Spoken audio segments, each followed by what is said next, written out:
The Art of War by Sun Tzu, translated by Lionel Giles and narrated by Robin Homer. 1. Laying Plans. Sun Tzu said, "The art of war is of vital importance to the state. It is a matter of life and death, a road either to safety or to ruin. Hence it is a subject of inquiry which can on no account be neglected.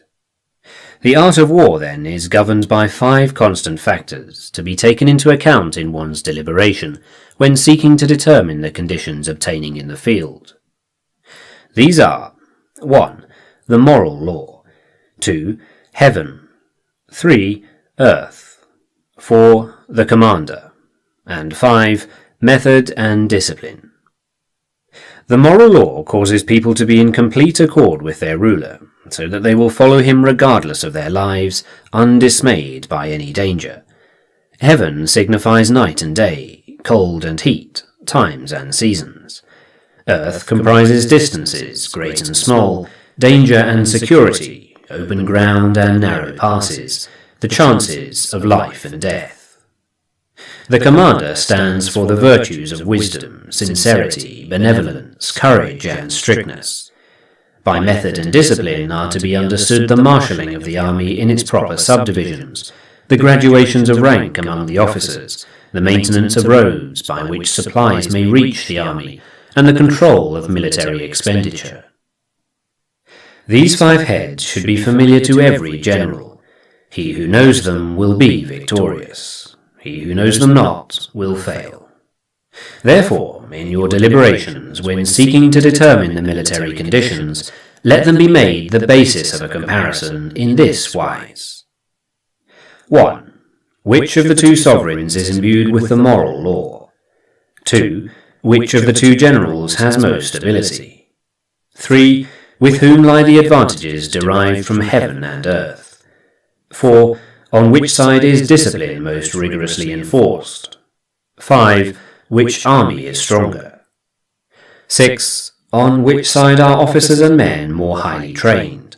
And 7. In which army is there the greater constancy both in reward and punishment?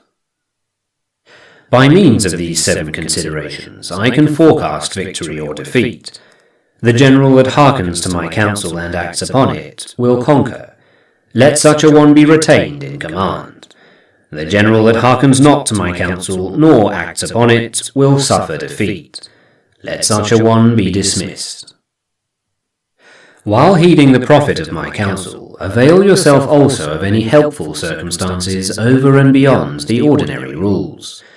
According as circumstances are favourable, one should modify one's plans.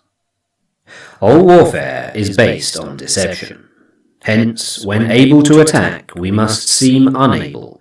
When using our forces, we must seem inactive. When we are near, we must make the enemy believe we are far away. When far away, we must make him believe we are near. Hold out baits to entice the enemy. Feign disorder and crush him. If he is secure at all points, be prepared for him. If he is in superior strength, evade him. If your opponent is of choleric temper, seek to irritate him. Pretend to be weak, that he may grow arrogant. If he is taking his ease, give him no rest. If his forces are united, separate them. Attack him where he is unprepared, appear where you are not expected. These military devices leading to victory must not be divulged beforehand. Now, the general who wins a battle makes many calculations in his temple ere the battle is fought. The general who loses a battle makes but few calculations beforehand. Thus do many calculations lead to victory, and few calculations to defeat. How much more, no calculation at all. It is by attention to this point that I can foresee who is likely to win or lose. 2. Waging war. Sun Tzu said, "In the operations of war, where there are in the field 1,000 swift chariots, as many heavy chariots, and 100,000 mail-clad soldiers, with provisions enough to carry them 1,000 li, The expenditure at home and at the front, including entertainment of guests, small items such as glue and paint, and sums spent on chariots and armour, will reach the total of 1,000 ounces of silver per day. Such is the cost of raising an army of 100,000 men. When you engage in actual fighting, if victory is long in coming, the men's weapons will grow dull and their ardour will be damped. If you lay siege to a town, you will exhaust your strength. Again, if the campaign is protracted, the resources of the state will not be equal to the strain. Now, when your weapons are dulled, your ardour damped, your strength exhausted, and your treasure spent, other chieftains will spring up to take advantage of your extremity. Then no man, however wise, will be able to avert the consequences that must ensue. Thus, though we have heard of stupid haste in war, cleverness has never been associated with long delays.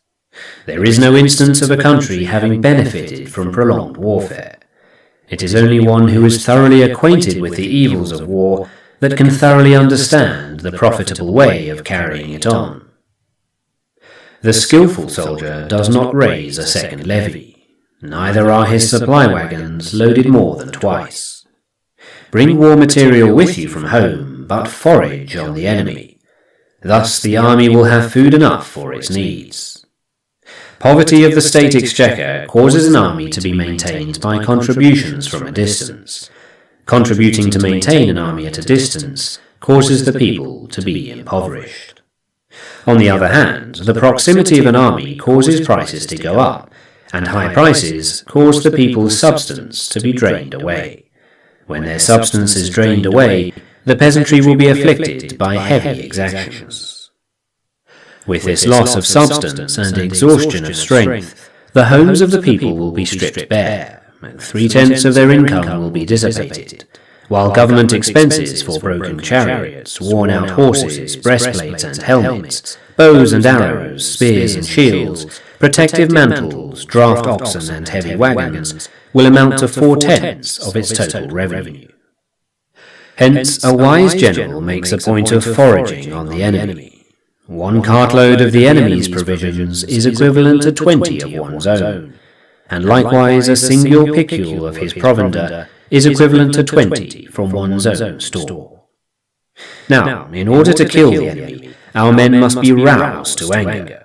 That there may be advantage from defeating the enemy, they must have their rewards. Therefore, in chariot fighting, when 10 or more chariots have been taken, those should be rewarded who took the first. Our own flags should be substituted for those of the enemy, and the chariots mingled and used in conjunction with ours. The captured soldiers should be kindly treated and kept. This is called using the conquered foe to augment one's own strength. In war, then, let your great object be victory, not lengthy campaigns. Thus it may be known that the leader of armies is the arbiter of the people's fate, the man on whom it depends whether the nation shall be in peace or in peril. 3. Attack by stratagem. Sun Tzu said, "In the practical art of war, the best thing of all is to take the enemy's country whole and intact. To shatter and destroy it is not so good. So too it is better to recapture an army entire than to destroy it. To capture a regiment, a detachment, or a company entire than to destroy them. Hence, to fight and conquer in all your battles is not supreme excellence. Supreme excellence consists in breaking the enemy's resistance without fighting. Thus, the highest form of generalship is to balk the enemy's plans. The next best is to prevent the junction of the enemy's forces. The next in order is to attack the enemy's army in the field, and the worst policy of all is to besiege walled cities. The rule is not to besiege walled cities if it can possibly be avoided. The preparation of mantlets, movable shelters, and various implements of war will take up 3 whole months, and the piling up of mounds over and against the walls will take 3 months more. The general unable to control his irritation will launch his men to the assault like swarming ants, with the result that 1/3 of his men are slain, while the town still remains untaken. Such are the disastrous effects of a siege. Therefore, the skillful leader subdues the enemy's troops without any fighting. He captures their cities without laying siege to them. He overthrows their kingdom without lengthy operations in the field. With his forces intact, he will dispute the mastery of the empire, and thus, without losing a man, his triumph will be complete. This is the method of attacking by stratagem. It is the rule in war, if our forces are 10 to the enemy's 1, to surround him, if 5 to 1, to attack him, if twice as numerous, to divide our army into 2. If equally matched, we can offer battle. If slightly inferior in numbers, we can avoid the enemy. If quite unequal in every way, we can flee from him. Hence, though an obstinate fight can be made by a small force, in the end it must be captured by the larger force. Now the general is the bulwark of the state. If the bulwark is complete at all points, the state will be strong. If the bulwark is defective, the state will be weak. There are 3 ways in which a ruler can bring misfortune upon his army. 1. By commanding the army to advance or to retreat, being ignorant of the fact that it cannot obey. This is called hobbling the army. 2. By attempting to govern an army in the same way as he administers a kingdom, being ignorant of the conditions which obtain in an army. This causes restlessness in the soldiers' minds. 3. By employing the officers in his army without discrimination, through ignorance of the military principle of adaptation to circumstances. This shakes the confidence of the soldiers. But when the army is restless and distrustful, trouble is sure to come from the other feudal princes.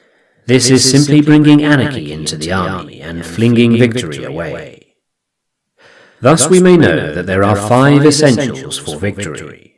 1. He will win who knows when to fight and when not to fight. 2. He will win who knows how to handle both superior and inferior forces.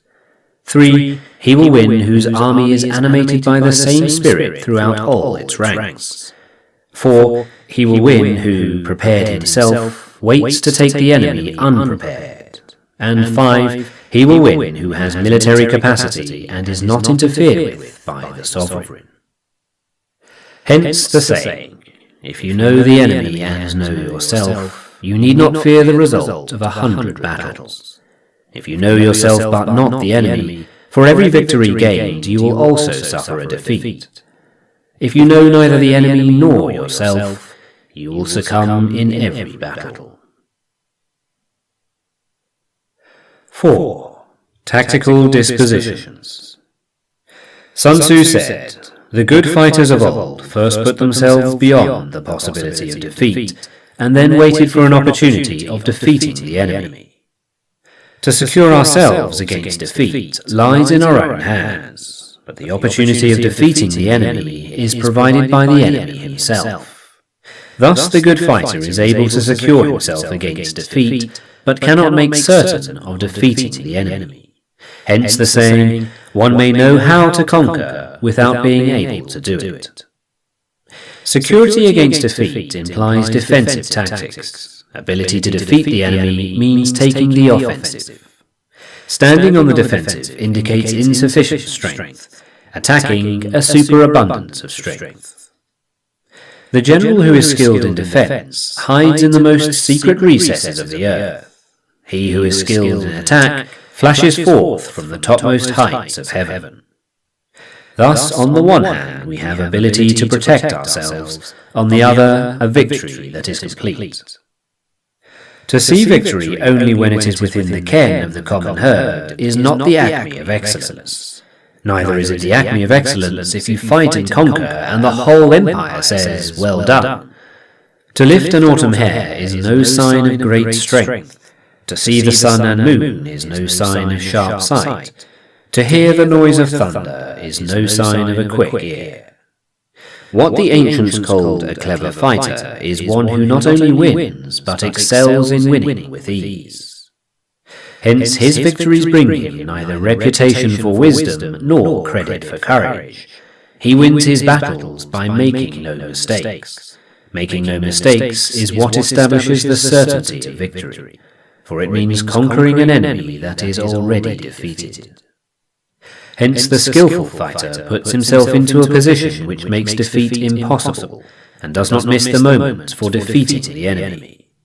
Thus it is that in war the victorious strategist only seeks battle after the victory has been won, whereas he who is destined to defeat first fights and afterwards looks for victory. The consummate leader cultivates the moral law, and strictly adheres to method and discipline. Thus it is in his power to control success.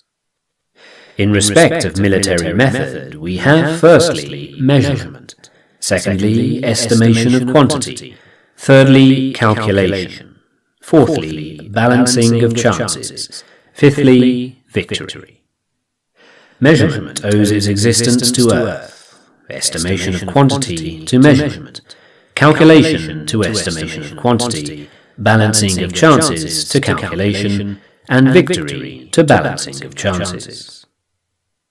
A victorious army opposed to a routed one is a pound's weight placed in the scale against a single grain. The onrush of a conquering force is like the bursting of pent-up waters into a chasm 1,000 fathoms deep. 5. Energy. Sun Tzu said, "The control of a large force is the same principle as the control of a few men. It is merely a question of dividing up their numbers. Fighting with a large army under your command is nowise different from fighting with a small one. It is merely a question of instituting signs and signals. To ensure that your whole host may withstand the brunt of the enemy's attack and remain unshaken, this is effected by maneuvers, direct and indirect. That the impact of your army may be like a grindstone dashed against an egg, this is effected by the science of weak points and strong. In all fighting, the direct method may be used for joining battle, but indirect methods will be needed in order to secure victory. Indirect tactics, efficiently applied, are as inexhaustible as heaven and earth, unending as the flow of rivers and streams. Like the sun and moon, they end but to begin anew. Like the four seasons, they pass away to return once more. There are not more than 5 musical notes, yet the combinations of these 5 give rise to more melodies than can ever be heard. There are not more than 5 primary colours, blue, yellow, red, white, and black, yet in combination they produce more hues than can ever be seen. There are not more than 5 cardinal states, sour, acrid, salt, sweet, bitter, yet combinations of them yield more flavours than can ever be tasted. In battle, there are not more than 2 methods of attack, the direct and the indirect, yet these 2 in combination give rise to an endless series of manoeuvres. The direct and the indirect lead on to each other in turn. It is like moving in a circle, you never come to an end. Who can exhaust the possibilities of their combination? The onset of troops is like the rush of a torrent which will even roll stones along in its course.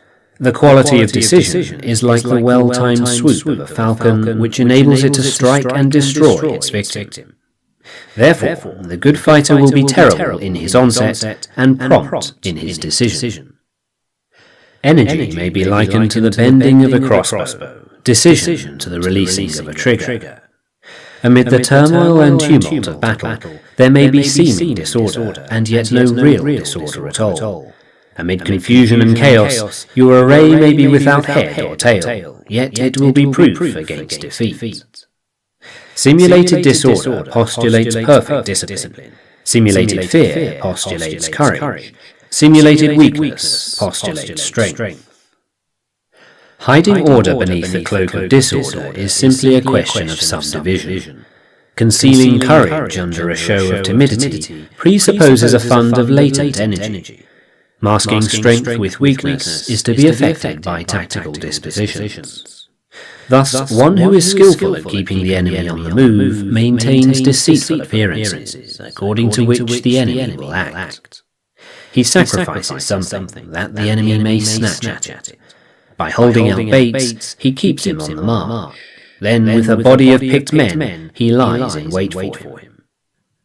The clever combatant looks to the effect of combined energy and does not require too much from individuals. Hence his ability to pick out the right men and utilize combined energy. When he utilizes combined energy, his fighting men become, as it were, like unto rolling logs or stones.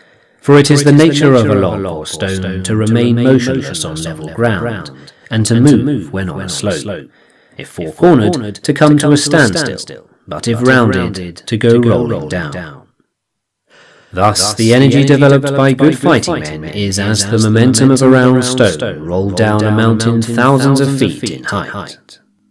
So much on the subject of energy. 6. Weak points and strong. Sun Tzu said, "Whoever is first in the field and awaits the coming of the enemy will be fresh for the fight. Whoever is second in the field and has to hasten to battle will arrive exhausted." Therefore, the clever combatant imposes his will on the enemy, but does not allow the enemy's will to be imposed on him. By holding out advantages to him, he can cause the enemy to approach of his own accord, or by inflicting damage, he can make it impossible for the enemy to draw near. If the enemy is taking his ease, he can harass him. If well supplied with food, he can starve him out. If quietly encamped, he can force him to move. Appear at points which the enemy must hasten to defend. March swiftly to places where you are not expected. An army may march great distances without distress if it marches through country where the enemy is not. You can be sure of succeeding in your attacks if you only attack places which are undefended. You can ensure the safety of your defence if you only hold positions that cannot be attacked. Hence, that general is skillful in attack whose opponent does not know what to defend, and he is skillful in defence whose opponent does not know what to attack. O divine art of subtlety and secrecy, through you we learn to be invisible, through you inaudible, and hence we can hold the enemy's fate in our hands. You may advance and be absolutely irresistible if you make for the enemy's weak points. You may retire and be safe from pursuit if your movements are more rapid than those of the enemy. If we wish to fight, the enemy can be forced to an engagement even though he be sheltered behind a high rampart and a deep ditch. All we need to do is attack some other place that he will be obliged to relieve. If we do not wish to fight, we can prevent the enemy from engaging us even though the lines of our encampment be merely traced out on the ground. All we need to do is throw something odd and unaccountable in his way. By discovering the enemy's dispositions and remaining invisible ourselves, we can keep our forces concentrated while the enemy's must be divided. We can form a single united body, while the enemy must split up into fractions. Hence there will be a whole pitted against separate parts of a whole, which means that we shall be many to the enemy's few. And if we are able thus to attack an inferior force with a superior one, our opponents will be in dire straits. The spot where we intend to fight must not be made known, for then the enemy will have to prepare against a possible attack at several different points. And his forces being thus distributed in many directions, the numbers we shall have to face at any given point will be proportionately few. For should the enemy strengthen his van, he will weaken his rear. Should he strengthen his rear, he will weaken his van. Should he strengthen his left, he will weaken his right. Should he strengthen his right, he will weaken his left. If he sends reinforcements everywhere, he will everywhere be weak. Numerical weakness comes from having to prepare against possible attacks. Numerical strength from compelling our adversary to make these preparations against us. Knowing the place and the time of the coming battle, we may concentrate from the greatest distances in order to fight. But if neither time nor place be known, then the left wing will be impotent to succour the right equally impotent to succour the left, the van unable to relieve the rear, and the rear to support the van. How much more so if the furthest portions of the army are anything under 100 li apart, and even the nearest are separated by several li. Though, according to my estimate, the soldiers of Yue exceed our own in number, that shall advantage them nothing in the matter of victory. I say then that victory can be achieved. Though the enemy be stronger in numbers, we may prevent him from fighting. Scheme so as to discover his plans and the likelihood of their success. Rouse him and learn the principle of his activity or inactivity. Force him to reveal himself so as to find out his vulnerable spots. Carefully compare the opposing army with your own, so that you may know where strength is superabundant and where it is deficient. In making tactical dispositions, the highest pitch you can attain is to conceal them. Conceal your dispositions, and you will be safe from the prying of the subtlest spies, from the machinations of the wisest brains. All men can see the tactics whereby I conquer, but what none can see is the strategy out of which victory is evolved.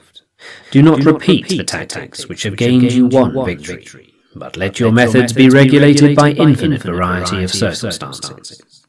Military tactics are like unto water, for water in its natural course runs away from high places and hastens downwards. So in war, the way is to avoid what is strong and to strike at what is weak. Water shapes its course according to the nature of the ground over which it flows. The soldier works out his victory in relation to the foe whom he is facing. Therefore, just as water retains no constant shape, so in warfare there are no constant conditions. He who can modify his tactics in relation to his opponent and thereby succeed in winning may be called a heaven-born captain. The 5 elements, water, fire, wood, metal, earth, are not always equally predominant. The 4 seasons make way for each other in turn. There are short days and long. The moon has its periods of waning and waxing. 7. Maneuvering. Sun Tzu said, "In war, the general receives his commands from the sovereign. Having collected an army and concentrated his forces, he must blend and harmonize the different elements thereof before pitching his camp. After that comes tactical maneuvering, than which there is nothing more difficult. The difficulty of tactical maneuvering consists in turning the devious into the direct, and misfortune into gain. Thus, to take a long and circuitous route, after enticing the enemy out of the way, and those starting after him, to contrive to reach the goal before him, shows knowledge of the artifice of deviation. Maneuvering with an army is advantageous, with an undisciplined multitude most dangerous. If you set a fully equipped army in march in order to snatch an advantage, the chances are that you will be too late. On the other hand, to detach a flying column for the purpose involves the sacrifice of its baggage and stores. Thus, if you order your men to roll up their buff coats and make forced marches without halting day or night, covering double the usual distance at a stretch, doing 100 li in order to wrest an advantage, the leaders of all your 3 divisions will fall into the hands of the enemy. The stronger men will be in front, the jaded ones will fall behind, and on this plan only 1/10 of your army will reach its destination. If you march 50 li in order to outmaneuver the enemy, you will lose the leader of your 1st division, and only half your force will reach the goal. If you march 30 li with the same object, 2/3 of your army will arrive. We may take it then that an army without its baggage train is lost. Without provisions it is lost. Without bases of supply it is lost. We cannot enter into alliances until we are acquainted with the designs of our neighbours. We are not fit to lead an army on the march unless we are familiar with the face of the country, its mountains and forests, its pitfalls and precipices, its marshes and swamps. We shall be unable to turn natural advantage to account unless we make use of local guides. In war, practice dissimulation, and you will succeed. Whether to concentrate or divide your troops must be decided by circumstances. Let your rapidity be that of the wind, your compactness that of the forest. In raiding and plundering, be like fire, in immovability like a mountain. Let your plans be dark and impenetrable as night, and when you move, fall like a thunderbolt. When you plunder a countryside, let the spoil be divided amongst your men. When you capture new territory, cut it up into allotments for the benefit of the soldiery. Ponder and deliberate before you make a move. He will conquer who has learnt the artifice of deviation. Such is the art of manoeuvring. The Book of Army Management says, on the field of battle, the spoken word does not carry far. Hence the institution of gongs and drums. Nor can ordinary objects be seen clearly enough. Hence the institution of banners and flags. Gongs and drums, banners and flags are means whereby the ears and eyes of the host may be focused on one particular point. The host thus forming a single united body, it is impossible either for the brave to advance alone, or for the cowardly to retreat alone. This is the art of handling large masses of men. In night fighting, then, make such use of signal fires and drums, and in fighting by day of flags and banners, as a means of influencing the ears and eyes of your army. A whole army may be robbed of its spirit. A commander-in-chief may be robbed of his presence of mind. Now a soldier's spirit is keenest in the morning. By noonday it has begun to flag, and in the evening his mind is bent only on returning to camp. A clever general, therefore, avoids an army when its spirit is keen, but attacks it when it is sluggish and inclined to return.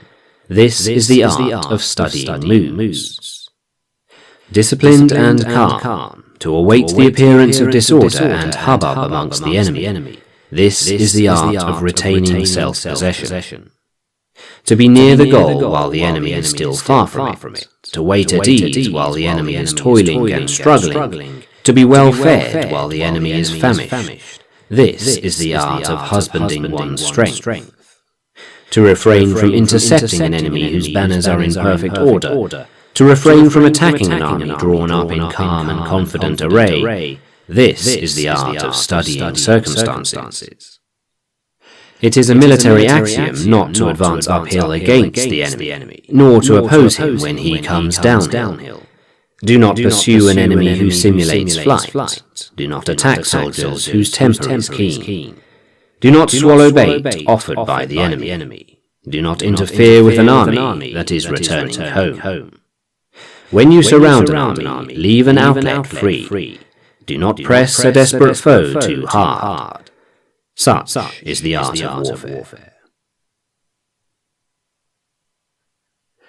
8. Variation in tactics. Sun Tzu said, in war, the general receives his commands from the sovereign, collects his army, and concentrates his forces. When in difficult country, do not encamp. In country where high roads intersect, join hands with your allies. Do not linger in dangerously isolated positions. In hemmed-in situations, you must resort to stratagem. In desperate positions, you must fight. There are roads which must not be followed, armies which must not be attacked, towns which must not be besieged, positions which must not be contested, commands of the sovereign which must not be obeyed. The general who thoroughly understands the advantages that accompany variation of tactics knows how to handle his troops.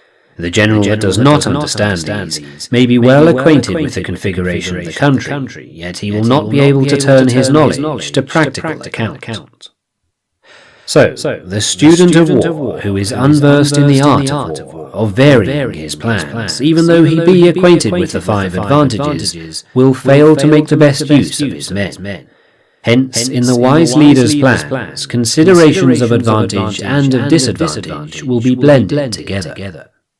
If our expectation of advantage be tempered in this way, we may succeed in accomplishing the essential part of our schemes. If, on the other hand, in the midst of difficulties we are always ready to seize an advantage, we may extricate ourselves from misfortune.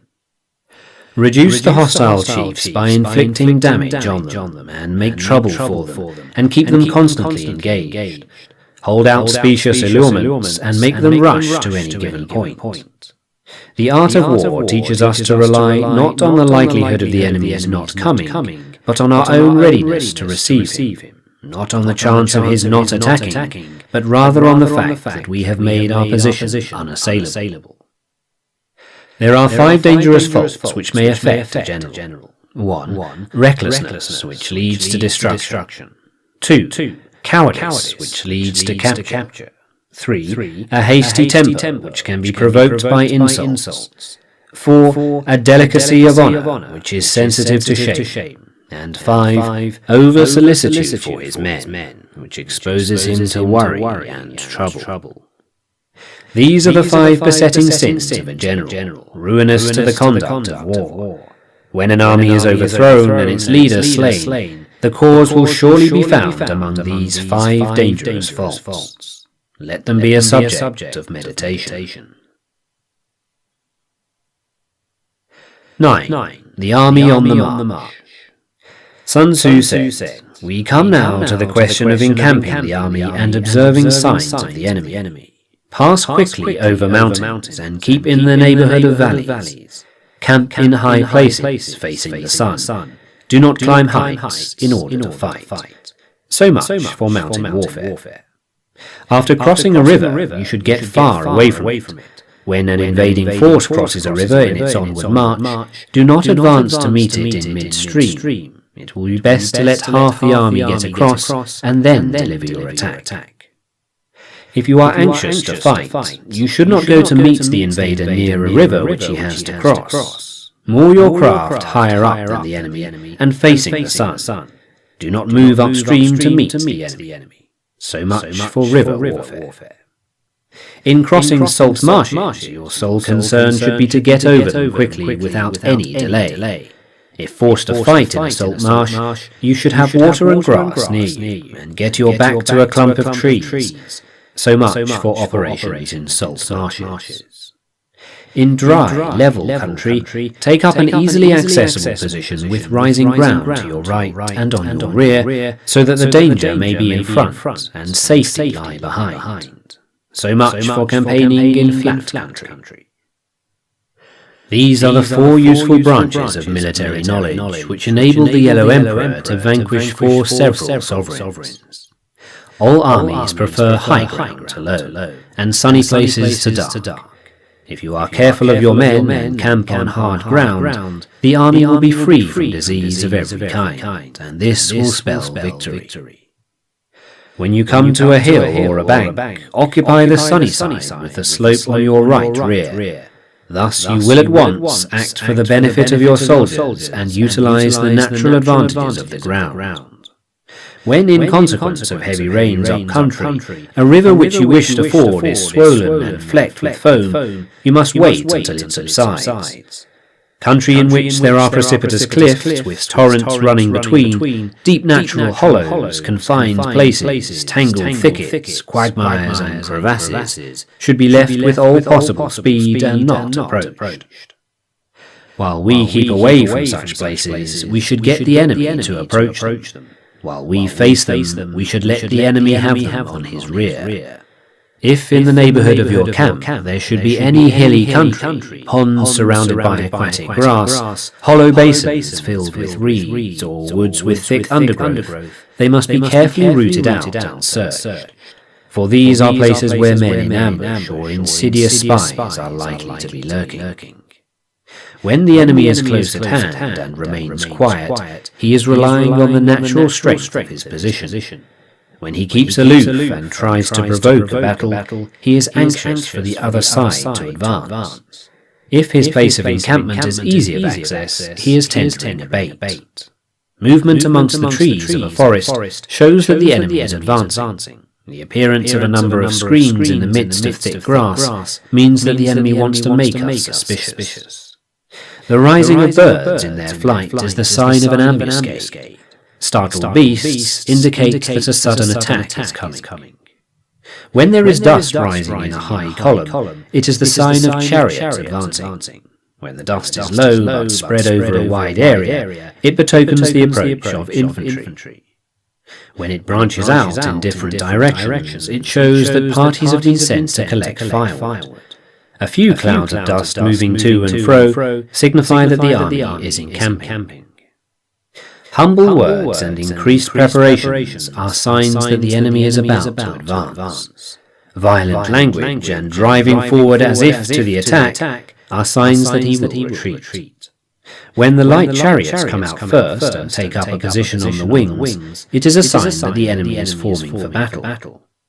Peace proposals unaccompanied by a sworn covenant indicate a plot.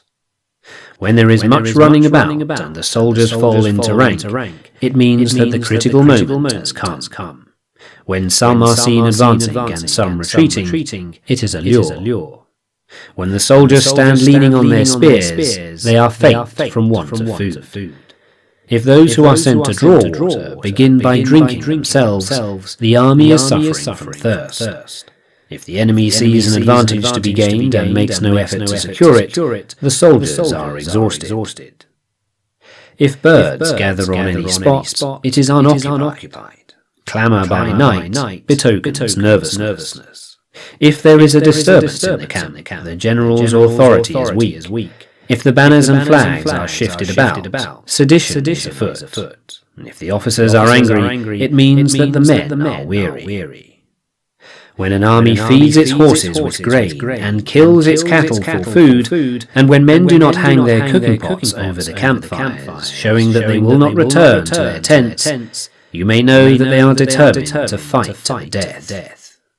The sight of men whispering together in small knots or speaking in subdued tones points to a disaffection among the rank and file. Too frequent rewards signify that the enemy is at the end of his resources. Too many punishments betray a condition of dire distress. To begin by bluster, but afterwards to take fright at the enemy's numbers, shows a supreme lack of intelligence. When envoys are sent with compliments in their mouths, it is a sign that the enemy wishes for a truce. If the enemy's troops march up angrily and remain facing ours for a long time, without either joining battle or taking themselves off again, the situation is one that demands great vigilance and circumspection. If our troops are no more in number than the enemy, that is amply sufficient. It only means that no direct attack can be made. What we can do is simply to concentrate all our available strength, keep a close watch on the enemy, and obtain reinforcements. He who exercises no forethought but makes light of his opponents is sure to be captured by them. If soldiers are punished before they have grown attached to you, they will not prove submissive, and unless submissive, then will be practically useless. If, when soldiers have become attached to you, punishments are not enforced, they will still be useless. Therefore, soldiers must be treated in the first instance with humanity, but kept under control by means of iron discipline. This is a certain road to victory. If, in training soldiers, commands are habitually enforced, the army will be well disciplined. If not, its discipline will be bad. If a general shows confidence in his men, but always insists on his orders being obeyed, the gain will be mutual. 10. Terrain.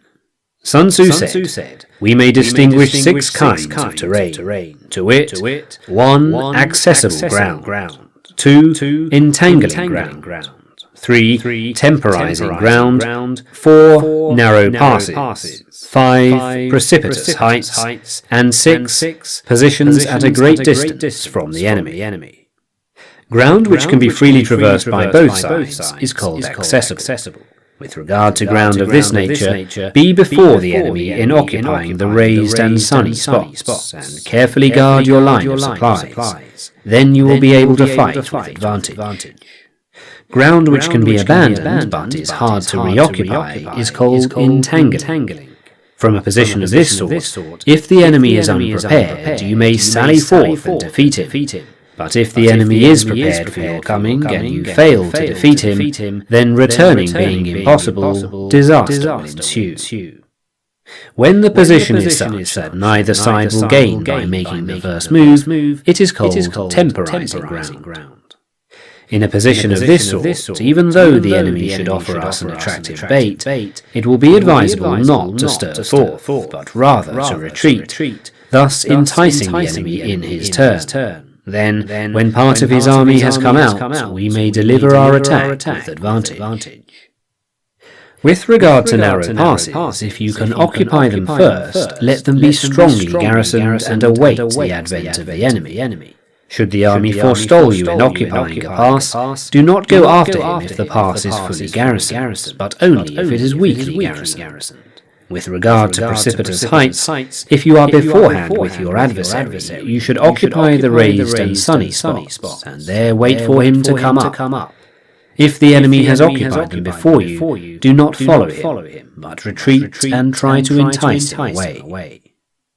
If you are situated a great distance from the enemy, and the strength of the two armies is equal, it is not easy to provoke a battle, and fighting will be to your disadvantage. These 6 are the principles connected with earth.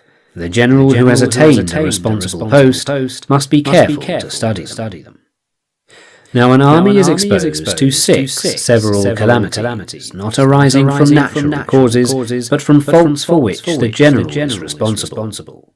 These are 1. Flight, 2. Insubordination, 3. Collapse, 4. Ruin, 5. Disorganization, and 6. Rout. Other conditions being equal, if one force is hurled against another 10 times its size, the result will be the flight of the former. When the common soldiers are too strong and their officers too weak, the result is insubordination. When the officers are too strong and the common soldiers too weak, the result is collapse. When the higher officers are angry and insubordinate, and on meeting the enemy give battle on their own account from a feeling of resentment, before the commander-in-chief can tell whether or no he is in a position to fight, the result is ruin. When the general is weak and without authority, when his orders are not clear and distinct, when there are no fixed duties assigned to officers and men, and the ranks are formed in a slovenly, haphazard manner, the result is utter disorganization. When a general, unable to estimate the enemy's strength, allows an inferior force to engage a larger one, or hurls a weak detachment against a powerful one, and neglects to place picked soldiers in the front rank, the result must be rout. These are 6 ways of courting defeat, which must be carefully noted by the general who has attained a responsible post. The natural formation of the country is the soldier's best ally, but a power of estimating the adversary, of controlling the forces of victory, and of shrewdly calculating difficulties, dangers, and distances, constitutes the test of a great general. He who knows these things, and in fighting puts his knowledge into practice, will win his battles. He who knows them not, nor practices them, will surely be defeated. If fighting is sure to result in victory, then you must fight, even though the ruler forbid it. If fighting will not result in victory, then you must not fight, even at the ruler's bidding. The general who advances without coveting fame, and retreats without fearing disgrace, whose only thought is to protect his country and do good service for his sovereign, is the jewel of the kingdom. Regard your soldiers as your children, and they will follow you into the deepest valleys. Look upon them as your beloved sons, and they will stand by you, even unto death. If, however, you are indulgent, but unable to make your authority felt, kind-hearted, but unable to enforce your commands, and incapable, moreover, of quelling disorder, then your soldiers must be likened to spoilt children. They are useless for any practical purpose.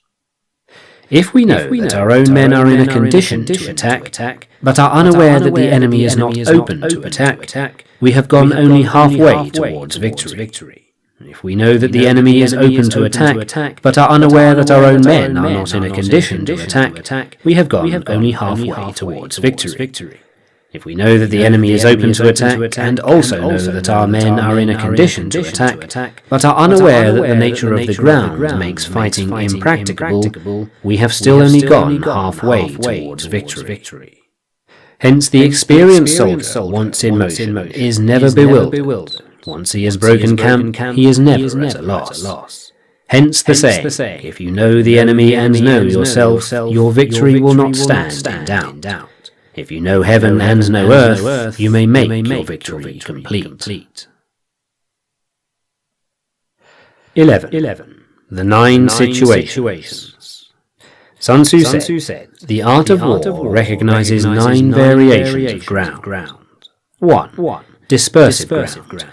2. Facile ground. 3. Contentious ground. 4. Open ground. 5. Ground of intersecting highways. 6. Serious ground. 7. Difficult ground. 8. Hemmed in ground. And 9. Desperate ground. When a chieftain is in his own territory, it is dispersive ground. When he has penetrated into hostile territory, but to no great distance, it is facile ground. Ground the possession of which imports great advantage to either side is contentious ground. Ground on which each side has liberty of movement is open ground. Ground which forms the key to 3 contiguous states, so that he who occupies it first has most of the empire at his command, is a ground of intersecting highways. When an army has penetrated into the heart of a hostile country, leaving a number of fortified cities in its rear, it is serious ground. Mountain forests, rugged steeps, marshes and fens, all country that is hard to traverse, this is difficult ground. Ground which is reached through narrow gorges, and from which we can only retire by tortuous paths, so that a small number of the enemy would suffice to crush a large body of our men, this is hemmed-in ground. Ground on which we can only be saved from destruction by fighting without delay is desperate ground. On dispersive ground, therefore, fight not. On facile ground, halt not. On contentious ground, attack not. On open ground, do not try to block the enemy's way. On the ground of intersecting highways, join hands with your allies. On serious ground, gather in plunder. In difficult ground, keep steadily on the march. On hemmed-in ground, resort to stratagem. On desperate ground, fight. Those who were called skillful leaders of old knew how to drive a wedge between the enemy's front and rear, to prevent cooperation between his large and small divisions, to hinder the good troops from rescuing the bad, the officers from rallying their men. When the enemy's men were united, they managed to keep them in disorder. When it was to their advantage, they made a forward move. When otherwise, they stopped still. If asked how to cope with the great host of the enemy in an orderly array and on the point of marching to the attack, I should say, begin by seizing something which your opponent holds dear. Then he will be amenable to your will. Rapidity is the essence of war. Take advantage of the enemy's unreadiness. Make your way by unexpected routes and attack unguarded spots. The following are principles to be observed by an invading force. The further you penetrate into a country, the greater will be the solidarity of your troops, and thus the defenders will not prevail against you. Make forays into fertile country in order to supply your army with food. Carefully study the well-being of your men, and do not overtax them. Concentrate your energy and hoard your strength. Keep your army continually on the move and devise unfathomable plans. Throw your soldiers into positions whence there is no escape, and they will prefer death to flight. If they will face death, there is nothing they may not achieve. Officers and men alike will put forth their uttermost strength. Soldiers, when in desperate straits, lose the sense of fear. If there is no place of refuge, they will stand firm. If they are in hostile country, they will show a stubborn front. If there is no help for it, they will fight hard. Thus, without waiting to be marshalled, the soldiers will constantly be on the qui-vive. Without waiting to be asked, they will do your will. Without restrictions, they will be faithful. Without giving orders, they can be trusted. Prohibit the taking of omens, and do away with superstitious doubts. Then, until death itself comes, no calamity need be feared. If our soldiers are not overburdened with money, it is not because they have a distaste for riches. If their lives are not unduly long, it is not because they are disinclined to longevity. On the day they are ordered out to battle, your soldiers may weep. Those sitting up bedewing their garments, and those lying down, letting the tears run down their cheeks. But let them once be brought to bay, and they will display the courage of a chew or a quay. The skillful tactician may be likened to the shui jian. Now the shui jian is a snake that is found in the Chung mountains. Strike at its head, and you will be attacked by its tail. Strike at its tail, and you will be attacked by its head. Strike at its middle, and you will be attacked by head and tail both.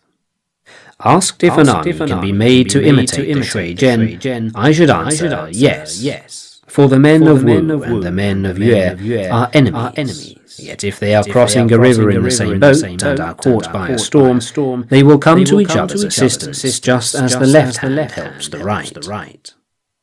Hence, it is enough to put one's trust in the tethering of horses and the burying of chariot wheels in the ground. The principle on which to manage an army is to set up one standard of courage which all must reach. How to make the best of both strong and weak, that is a question involving the proper use of ground. Thus the skillful general conducts his army just as though he were leading a single man willy-nilly by the hand. It is the business of a general to be quiet and thus ensure secrecy, upright and just, and thus maintain order. He must be able to mystify his officers and men by false reports and appearances, and thus keep them in total ignorance. By altering his arrangements and changing his plans, he keeps the enemy without definite knowledge. By shifting his camp and taking circuitous routes, he prevents the enemy from anticipating his purpose. He burns his boats and breaks his cooking pot. Like a shepherd driving a flock of sheep, he drives his men this way and that, and nothing knows whither he is going. To muster his host and bring it into danger, this may be termed the business of a general. The different measures suited to the 9 varieties of ground, the expediency of aggressive or defensive tactics, and the fundamental laws of human nature, these are things that must most certainly be studied. When invading hostile territory, the general principle is that penetrating deeply brings cohesion. Penetrating but a short way means dispersion. When you leave your own country behind and take your army across neighborhood territory, you find yourself on critical ground. When there are means of communication on all 4 sides, the ground is one of intersecting highways. When you penetrate deeply into a country, it is serious ground. When you penetrate but a little way, it is facile ground. When you have the enemy's strongholds on your rear and a narrow passes in front, it is hemmed in ground. When there is no place of refuge at all, it is desperate ground. Therefore, on dispersive ground, I would inspire my men with unity of purpose. On facile ground, I would see that there is close connection between all parts of my army. On contentious ground, I would hurry up my rear. On open ground, I would keep a vigilant eye on my defences. On ground of intersecting highways, I would consolidate my alliances. On serious ground, I would try to ensure a continuous stream of supplies. On difficult ground, I would keep pushing on along the road. On hemmed-in ground, I would block any way of retreat. On desperate ground, I would proclaim to my soldiers the hopelessness of saving their lives. For it is the soldier's disposition to offer an obstinate resistance when surrounded, to fight hard when he cannot help himself, and to obey promptly when he has fallen into danger. We cannot enter into alliance with neighbouring princes until we are acquainted with their designs. We are not fit to lead an army on the march unless we are familiar with the face of the country, its mountains and forests, its pitfalls and precipices, its marshes and swamps. We shall be unable to turn natural advantages to account unless we make use of local guides. To be ignorant of any one of the following 4 or 5 principles does not befit a warlike prince. When a warlike prince attacks a powerful state, his generalship shows itself in preventing the concentration of the enemy's forces. He overawes his opponents, and their allies are prevented from joining against him. Hence he does not strive to ally himself with all and sundry, nor does he foster the power of other states. He carries out his own secret designs, keeping his antagonists in awe. Thus he is able to capture their cities and overthrow their kingdoms. Bestow rewards without regard to rule, issue orders without regard to previous arrangements, and you will be able to handle a whole army as though you had to do with but a single man.